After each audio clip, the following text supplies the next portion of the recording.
Are we good? Oh, we good. Okay. Alright. Can we test? Test real quick? I just want to make sure that this is working right. I see in OBS that I am live. Okay. Alright. The mic is picking up on OBS. Now I just gotta see if let's just see what it's gonna be like. Ooh, okay, we got some viewers here. Alright, now I get settled in. What is going on, YouTube? I am the AlphonZeus Team Gradelock, and we're here with a live premium market watch update for March 24, 2021. I am one of the hosts of Team Gradelock, AlphonZeus, the AlphonZeus, that's doing the second live stream, realizing that attorney life is hard, but you know what? I'm out of those work clothes. I'm in my usual tank and gear, getting ready for spring and summer. And I just ate over my Cowlick limits. So right now we're going to be looking at some Cardfight Vanguard cards for the premium market. So I'm going to start off with the theme that I wanted to go off of that I've talked about in the past few market watches I've hosted for premium, which are the stand triggers. Yes, stand triggers. These are common stand triggers that people would pick up for quarters, dimes, like people just toss stand triggers over to them. But lo and behold, not a lot of people would know that stand triggers would actually be some of the best kind of money cards to keep tabs on. Because when you look at this, they're common. Stand triggers are just, you get 5k power to your Vanguard, 5k power to a unit, and then you stand a rear guard. Now, what's interesting is that ever since V format premiered, no more stand triggers. And so everybody wondered, like, what are these stand triggers going to be used for? It's going to be used for premium. And so when you look at the stand trigger list right here, you happen to see these stand triggers that are going for like $10. And I'm still trying to make sense of this. I don't even know what I'm looking at here. Like, Monochrome and Nightmare Land, the fact that we have this lowest listing at $10 when this actually sold for around $6.50, like, people are trying to juice it for $20. This is a stand trigger that you can get in Sovereign Star Dragon. If you go to the set, look at this. Go high to low. It's the 6th highest card. It's worth more than some SPs, which is bonkers. Like, the only other cards that are higher than it are some of the Genesee Rares, like Amnesty Messiah, Homura Raider, Supremacy Cord, Quarried Sword Dragons, PBD. Stand trigger, this is money right here. I gotta keep reminding you, it looks like every single week this card has been starting to push up numbers. Like, it was around $11, $12 from before, so you always take that context with a grain of salt, but then again, you have something. You have 1,000 copies of each. Yeah, Limited Knowledge Gaming, dude. That is probably a good time, because now what we see here in the market as you go into overdress, stand triggers still not a thing. Stand triggers are still not a thing. So instead, we're looking at front triggers. So front triggers are going to be replacements going forward. And given what the information that I've learned from Bushiroad, or at least when Bushiroad's tweets and social media that they posted, that hopefully this is the last time there's going to be a rotation like this. And given that the first episode of Overdress kind of streamed, or, you know, people post about it. I watched the first episode. I like it. It had a different vibe to it. I like the characters. Very good vibe. That we're going to see this format for a long time to come, because it's so different from V format, G format, OG. Really? Why? Because look at it. We have, instead of clans, we have nations. And I've written an article all about the 24-6 for Axis Vanguard. You can look at on their website about the change, the pros and cons of what it's like to go from 24 individual clans to 6 nations. 6 because there's still the lyrical monasterio, because of course I love my Bermuda Triangle mermaids I want to protect. So Monochrome, that's just your outlier. It's a really good one. But as you look in the other ones, we get to see Cursed Eye Raven, another Shadow Paladin stand trigger, really good. Gets out your zeros, $5, 13 listings. Let's check it out. People trying to sell it for $10, even $15. Will people buy it? Not really, but if you have them, feel free to list them. And if you have a lot of them, you can be a good market maker on them. Depends on how much profit you want to make, and if you want to undercut or juice. it depends on what your goals are. If you want to make as much money as possible, you want to try and undercut as little as you can. If you're trying to look at the long run and see that there's going to be buyouts, you can list those at max prices, because when people buy out cars, they're just going to look at the lowest listing and then buy out from there. That's a pretty common tactic that a lot of people do when they buy out. They always want to buy them out at the lowest possible number, and then they would go up. And then once it hits anywhere from 1.5 to double the price, they'll be a little bit hesitant on, because you don't want to overpay for something like that, especially when there's always a chance that the value can go belly up and you just lost all that value. So that's you have Cursed Eye Raisin. Energy Girl, I haven't looked into her as much. With only 11 listings, though, people trying to sell her for $9, and if you go to the last listing, people trying to juice it for $12. Okay, GB1, the battle, at the end of battle that you boosted, you get to choose one of your guards, stand it, and then you shuffle Energy Girl back into the deck. Given that it's Nova Grapplers, it's a very good stand trigger. Helps out a lot with builds. Keeps the stand repressure going, especially if the stand trigger especially if the trigger can shuffle in before the Vanguard swings, because you want to make sure you get that card back in the hand, or you can call it or what have you. So always a different good thing to go off of. Now, looking into Lizard Soldier Vera, one that's only 7 listings at $6.98. All these stand triggers, you better start breaking out your common boxes and stuff like that. If you haven't sold bulk already, fish out those stand triggers, because premium format is the grand anything goes scenario where you just have to adhere to a strict ban restriction list. But when you get stand triggers, they're here to stay. And Bushiroad, at least they want to make sure that people that have been with them since the beginning, they can still keep playing with these stand triggers. And as people flow into the game and they don't understand what stand triggers are, they can probably also slowly but surely begin to understand why stand triggers weren't continued on in V format and now in overdress format. So I'm just looking at the top choices here. Of course, as you look downwards, you can also be somewhat of a market maker when you go into all these other cards that you see. Now, what's interesting here is that I shuffled this by stand trigger, but it gave me like the Prism Miracle heal trigger, which I'm pretty surprised that it actually has been selling for 45 cents to 72 cents. It's a little sus on my part, but a lot of times with the Texas stuff, it's either the waifu tax or some other factor that's keeping the value that high, especially for something that identifies as a common card. Now, when you see some of these other cards, you also want to make sure that depending on the amount of listings that you see and what you see in terms of value, you want to make sure that the skill is conducive with the clan, because in premium format, it's not absorbed into the way overdress format is going to work. You're still going to have the 24 individual clans. They're just going to have more clans that's going to have access to the same card pool as other clans. So you might see some similarities between the two. And at least with the archetypes, you can see how maybe Final Rush will be used more in Spike Brothers, or you have some of the Tamers that may be more Pale Moon-esque. So looking at these stand triggers, these are something that you want to keep in mind as well.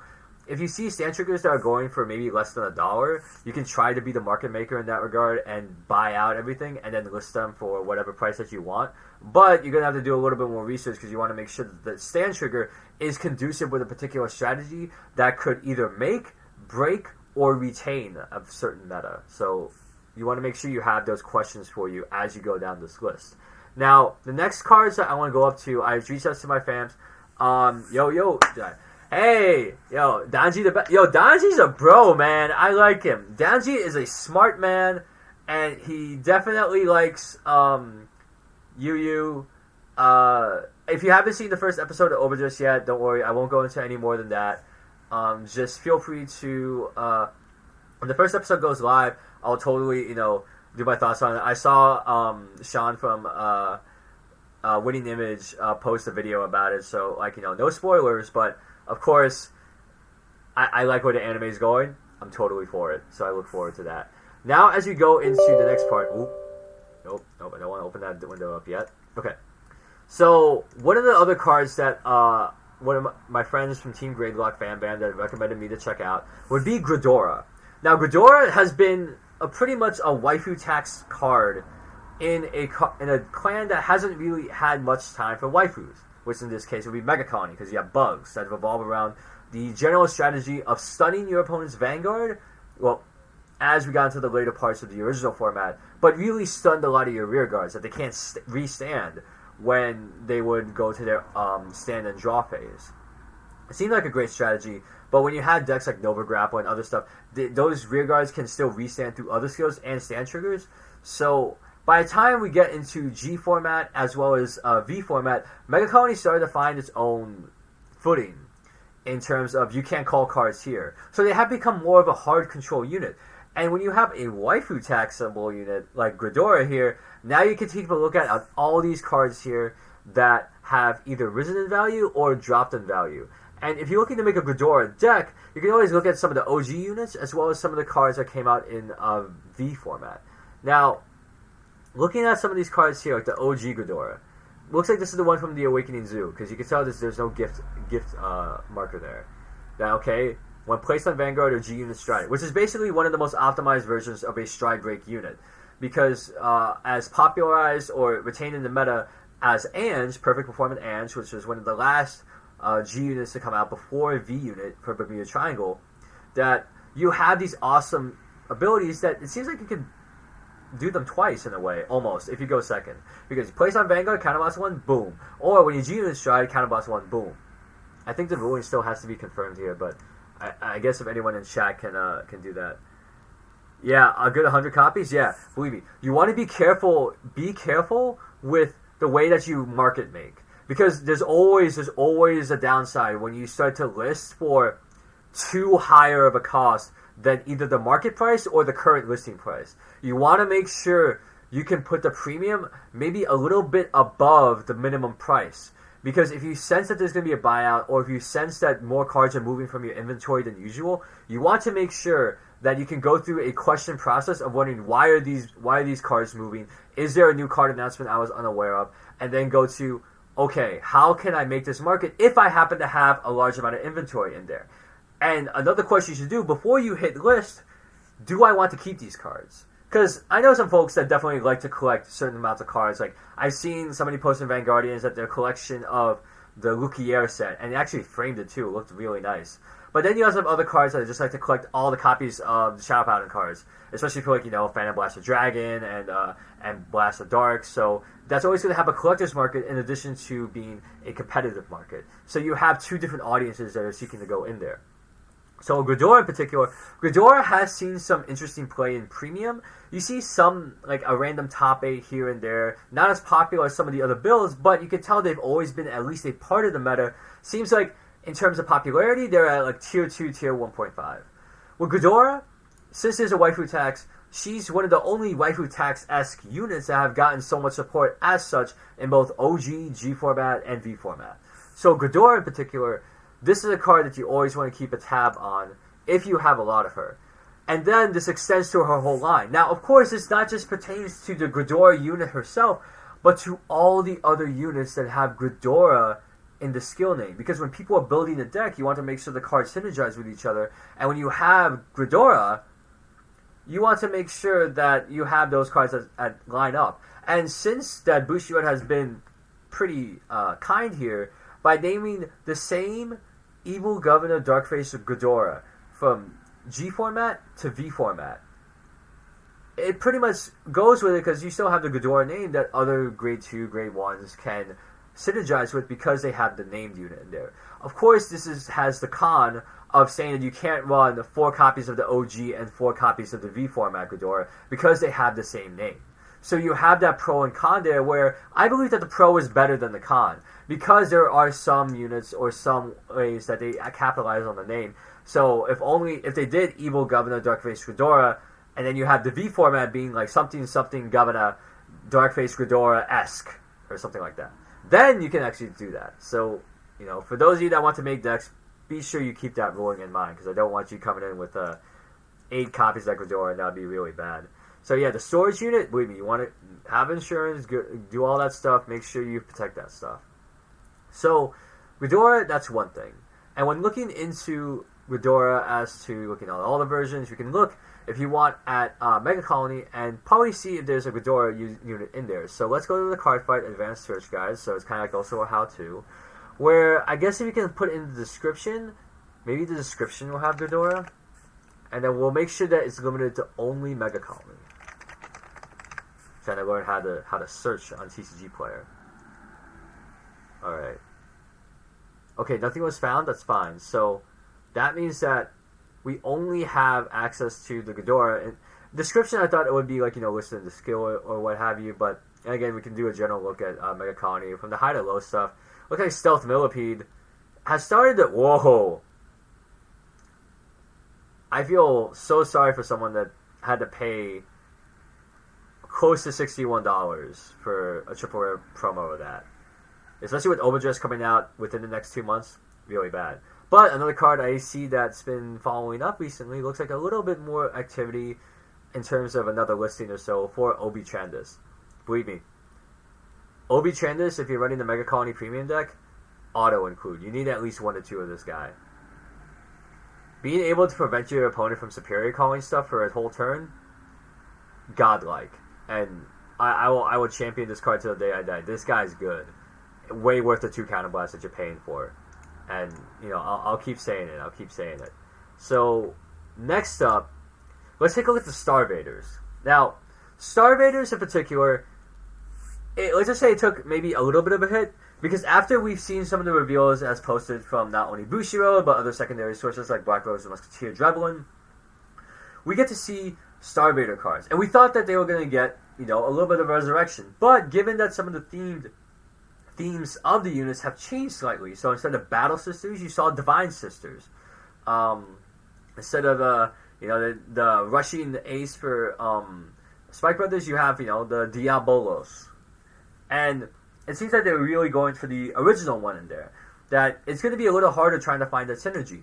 And given that the Link Joker-esque nation, the Link Joker-esque sub-archetype, within the Brantgate nation, it's not taking on Lock, which is fine. Brantgate already has Imprison, which is kind of like S2D Police, with a little bit of Link Joker, but lesser degree because your opponent can pay the bail tax or so like that to get them out. So, looking at Starvaders in particular, in terms of relevance, I'm surprised that it gave me this set. So let's go to the high-low, which of course, yes, you only want to keep in mind. Given what we've seen from Chaos Breaker Dragon, yeah, it looks the same, and it looks like people are really starting to hype up, especially with Deluge going for like $90 for that, and even the regular listing going for $70. Very dangerous game you're playing here. Even if you're trying to undercut, you can undercut it if you're willing to sell it immediately for if you undercut it by like $10, $20. You'll probably get a buyer a little bit faster. Don't undercut too much. You don't want to undercut by like half the price that's currently listed for, unless it's, say, damaged or, it's not in mint condition. You want to account for that, especially when you're buying something that's more than $50. The buyer will always want to see a picture of the card and analyze it for condition, because usually when it comes to PayPal disputes, which has not been the case anymore, but if there's any disputes like that, sometimes they do find in favor of the buyer. The Starter Raiders in particular, if you're a Link Joker-esque supporter and you want to collect all the SPs, take caution if trying to buy out to complete your collection. Usually when you have your collection, you're pretty good for the most part.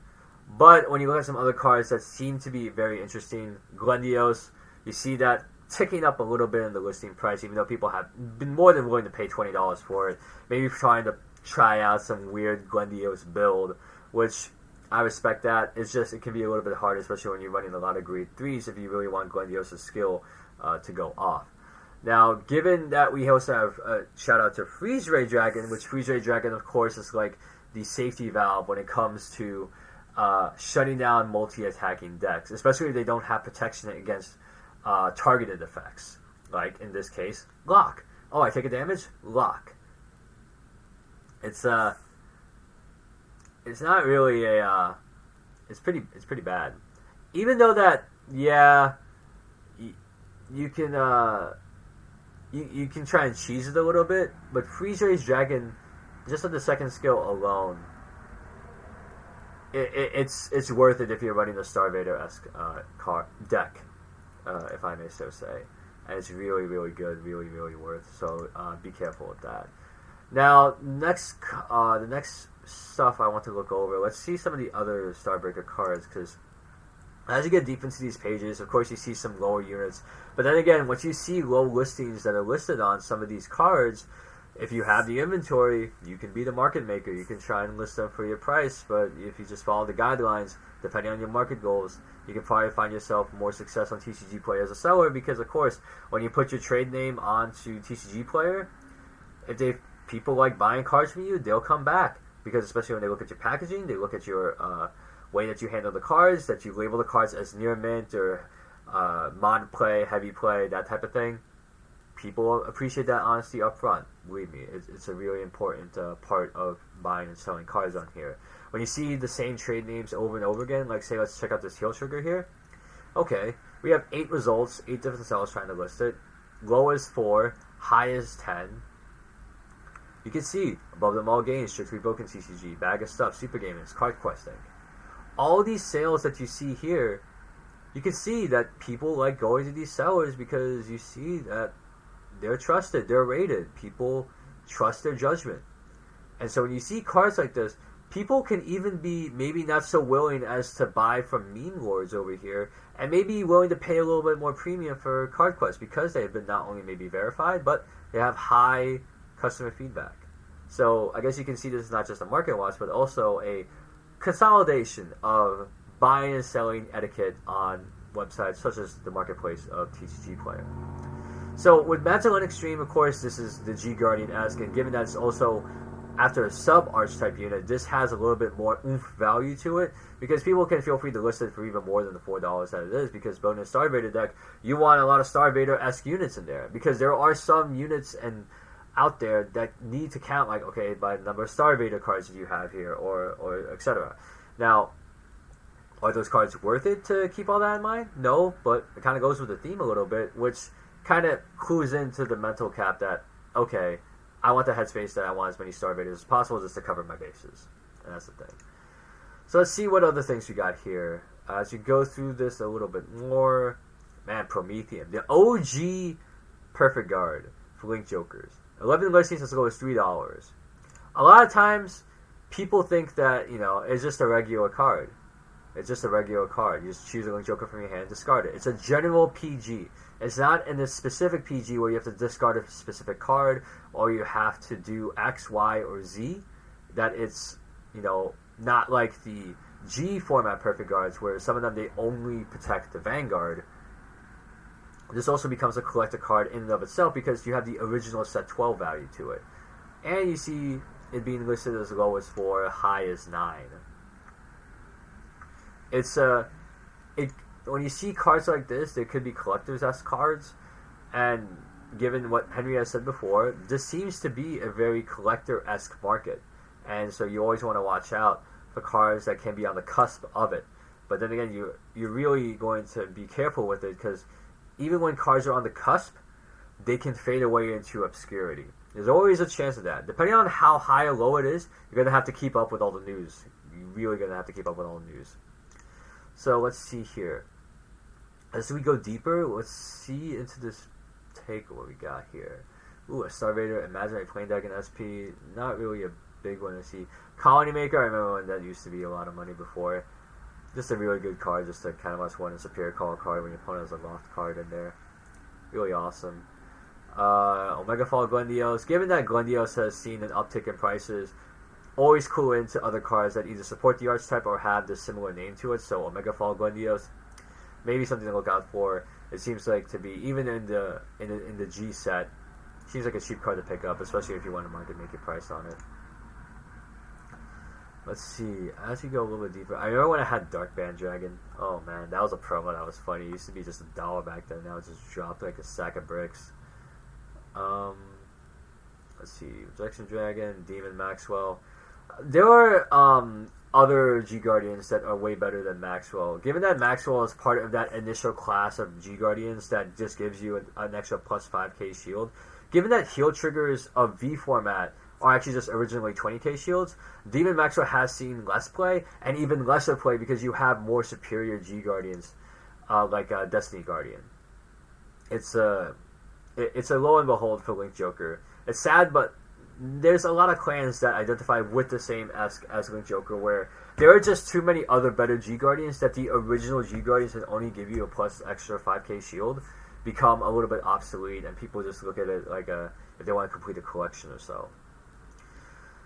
And then as we move into another set that Axel in particular recommended me, Token Frickin' Ranbu. Yes, the Sword Boys. Alright, so given that we have had an announcement, and apparently I was informed that Token Ranbu is confirmed to receive upcoming support in this D format, overdress format. Now, not a lot of people have paid attention to Token Ranbu in the second set as much as the first set, because the first set has received enough cards to make the skills look like pretty cool things. You have a lot of general stuff, and it's kind of like, you know, Bermuda in the sense. We thought we would get this every year, but after we got that second Token Ranbu set, we haven't heard from that ever. So we always wondered, all right, so how do we really do this? Well, given the amount of cards that's both in not only the structure deck, but the EBs, the G sets, I think it's what, technical booster or something, or token booster, 1 and 2. Let's see what it's like from high to low, because I am very curious about this. All right. What cards we looked at so far? Emerald Samurai, we looked at stand triggers. Oh, here, I could do it, no worries. Here, they have never liked but respected Spike Brothers, however, the new reveals in Daji. Yeah, Daji is such a compelling character that, like, okay, he's gonna compel people to make Spike Brothers premium decks. So, you know, a lot of times when people find a deck that they want, they would either relate it to the character, they can also relate it to the way that the playstyle is, and the support. When you see all three in there, and sometimes more superficially, but most noticed first, would be Spike Brothers, and look at the character that's playing it. And this character, Danji's a bro, man. He's a really good guy, but he's smart, but he has just amount of leniency that people, you know, he can be a little bit airheaded at times. But that's fine, because he's still smart enough to be this really good big bro character.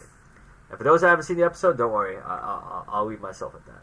But yeah, those are the cards I looked at so far. So now we're going to Token Ranbu. Of course, I haven't bought into Token Ranbu set 2. I barely bought into Token Ranbu set 1. Like, it's definitely the Husbando-esque set. And given the way that things are shifting nowadays, people are really digging Husbandos. I think, like, most notably, I've read a post from Genshin Impact where Genshin Impact in 6 months has been the first mobile game to reach $1 billion in sales from both the Apple App Store and the Google Play Store. Now, the reason why I'm saying this is that when I looked at it in particular, they put up the last 4 new characters that were released on each banner. So you had Hu Tao, who is this funeral director, you know, Lali, that's voiced by Ria Takahashi in Japanese from, you know, Master Fate Grand Order and Megumin from Konosuba. You have Xiao, who is this Anemo polearm user, kind of like a Sasuke-esque character. You have Ganyu, who's kind of like the Coco Goat, you know, goat, horns, half Adepti, half human. And then you also have Zhongli. And then you have Albedo as well. So Zhongli, of course, that's the guy that that's probably my favorite character in all of Genshin. And you have Albedo. Albedo was also featured in this fight as well. Surprising part is that the highest character that got in was Zhongli. Zhongli, the funeral consultant, and the guy that really had a really good character. $15.5 million was dropped between Apple and Google when they recorded, when people were trying to roll for Zhongli. Now, of course, this kind of included some PC users, but there are some PC users that just buy in-game in their PC. They don't go to Google Play Store. But go to Google Play Store. You can use the Google Play coupons to get some discounts on buying stuff. That was $15.5 million. Second place, I think it was let me check. Second place, I know I'm going off on a long tangent right here, but the reason why I'm going off on this long tangent is to show that husbandos are actually starting to overtake waifus a little bit. So Zhongli was in first at $15.5 million. Then it was Xiao. $15.1 million was spent on his banner. Then next was Ganyu. People spent $14.8 million on her banner. Then Hu Tao, people dropped $12.9 million on her banner. And then you have Albedo, which people dropped $9.1 million on their banner. And so you see the top 2 characters that people dropped money on to pull were husbandos. And so that brings me back to Token Ranbu. And so, when looking at Token Ranbu, you see all these awesome husbandos, Bishon and Fujoshi bait. That is an aesthetic that I'm trying to pursue right now because I want to look like that. Apparently, chicks dig that. I'm following something here. So, looking at what we have here, we see that a lot of the SPs are pretty bought out. Because usually by the time they announced or they said that Token Ranbu was going to get support in the future, you can tell all these SPs are starting to get bought out. All of them. But then as you see some more cards for other nations start to come out, you probably start to see the theme where maybe if you're building a premium deck, you don't need to go in on all these SPs. But if you are going to go in some of these SP units, or even just regular units, some of the key things you want to keep in mind of, the G units and the G Guardians. Because if Token Ranbu's gain support, primarily it will just be your grade 3s and below. Grade 4s, I would be surprised if they decide to put a premium card that's a G Guardian or a G unit into that set. But that's neither here nor there. It's pretty much, I'm just speculating right now what the future could be. But looking at this, seeing that these SP prices were going for pretty this low, and given that these are husbando SPs, you would think they would at least be even half or 75% of the value of the Bermuda Triangle waifu SP units. Now, the thing is, there's not that much SP rarity differential between Token Ranbu and Bermuda Triangle. Bermuda Triangle waifu cards have multiple different SP cards. And even among the SSP cards, you have multiple different SSP variants, especially in that first V booster set where you had SSP like silver signature, gold signature, rainbow signature. Here with Token Ranbu, you get to see at least maybe just SP cards, which has signatures on it. And believe me, Bushiroad, if you're watching this right now, keep putting signatures on your SP cards. That will always be a key indicator of value. Because when you put a Seiyu or somebody's name on it, and they sign their name like that, it's like you're getting an autographed card. So not only you can get a card that you can actually play, but you're also technically getting an autograph for it. Pretty cool. So, if you're looking to build a Token Ranbu deck, take caution with the grade 3s and below, unless maybe you're looking to try and build a particular husbando. So of course with Mikazuki Munechika, I apologize if I pronounced his name wrong.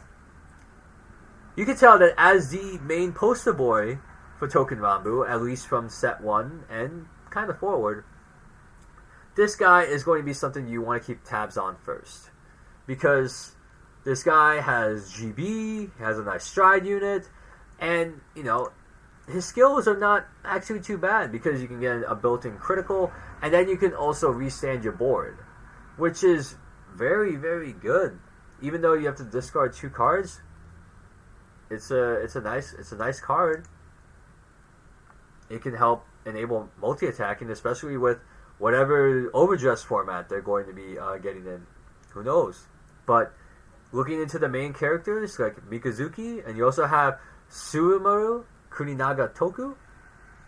This guy who has multiple variants, not only from his G uniform, but also in his grade 3. Also cards to look out for. And the other grade 3 unit that you want to look out for, Kogitsunemaru. Because he also has a trial deck version of himself. So those are cards that are also good to look out for when you're trying to make a decision as to what Token Ranbu deck you want to build. And given that you see these listings start to whittle down a little bit, less than 20 for some of these cards, you start to see people realizing that, yeah, people are buying Token Ranbu cards. And, there are some cards that you're going to see cards that have over 20 listings of, but of course they're usually either double rares, or just cards that maybe not be as popular or viable in a Token Ranbu premium deck. But you can tell there is movement on the market because you can see these listings. Not that many listings that I see here that are commons, because as we get into the commons and rares, you start to see 20 plus listings here. But when you start to see the rares and double rares, most of the rares, double rares, triple rares, etc., start to go out, then you can see that people are starting to start to build decks. And all these cards here, of course, as you go deeper in, you start to see higher listing counts. It can be awkward. When it comes to booster packs in particular, those are always sold with the implication that people have gambled buying booster boxes, and then they try and pull enough cards to pull out their double rares, triple rares, etc., and then they sell the rest online, which seems like to be not a common practice, but an assumption that people make whenever people see that people are selling individual boosters online. Which is why, if you're going to buy into a set and you don't want to just single out everything, you can just buy the booster boxes or see if there's a case available. It's safer, and at least, like, even if it's part of a case, it may not be the one with the SP, but who knows? It might be the one with the SP.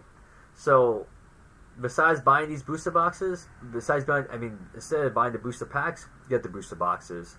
Maybe I can do it for like a Deadeye Plus segment or something like that.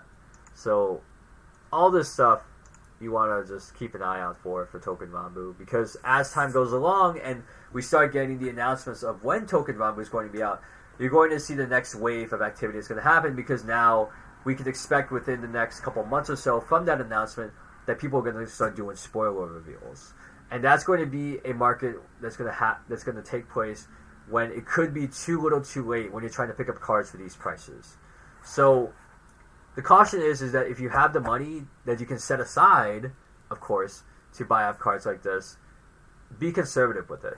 Because given how much development we're going to see from the original overdressed cards we see in the starter decks in set 1, they're going to improve to the point where by the time Token Ranbu comes out, we could either see some new developed skills, or new developed archetypes or themes that could either outclass these cards right here on the market, or they can either supplement them where you start to see these cards go for like $20, $25 plus. And of course, yeah, don't worry. Husbando material, Husbando tax may not be as high as waifu tax, but it's still a tax. So that's my take on it. I think on that note, I think I've been talking for quite some time, but I want to see if I can try and keep these market watches a little short. I know that I'm already approaching 37 minutes or 40 minutes here, so I'll take off from here. But I know that last week I did the stream at 7 o'clock, but this week, of course, I work during the day as an attorney, so it's been busy. Doing document review, following up with people, trying to make sure files are being moved, and that's my thing. I'm an attorney by day, and if you watch the channel from years ago when I was a paralegal, I guess you've seen where I've been and where I'm going right now, and that's also a reason why I don't record market watches anymore. I just end up doing live streams of them, which is nice because I'm really waiting for the day when I do a market watch, and then like someone says, "Hey Al, refresh the page," and I see like all these cards being bought out. But I'm just hoping that happens one day, just so I can be like, "Oh, PogChamp," all that stuff. But it's something that could happen in the future, just as a possibility. Because I think what I like doing for live streaming market watches versus recording market watches is that I can see the market as it develops, and as I refresh the page or do all that type of stuff, I can see where maybe, a card just got bought, or, another listing was just put on there. And you can comment on to like, all right, like, maybe who put the listing? Was it a new lister? Or did the current lister have like an edit in how many cards they had available or something like that? But that's it for me. I really hope that you like these premium market watches that I do live. I like interacting with chat, just seeing people, that comment and support our videos. It really is nice to interact with you guys on that route. Because, we were trying to post a little bit more on the YouTube community tab page, as well as Twitter and our Facebook page. So feel free to follow us on all the socials to keep in mind like what other videos we have there. But that is it for me. Thank you guys so much again for coming to the Premium Market Watch. Just know that all of these recommendations do not constitute them as legal advice. These are just advice from people that have some knowledge of the market, but I do not have any insider knowledge whatsoever, because all my knowledge for serious stuff is concerning in the attorney realm. So that is it for me. I am the AlphonZeus Team Gradelock. I hope you guys are doing well. cheers, guys, and I'll catch y'all next week. Hopefully, again at 7:30 if I don't work over again at my job. So cheers, guys, and take care. Peace. Woo.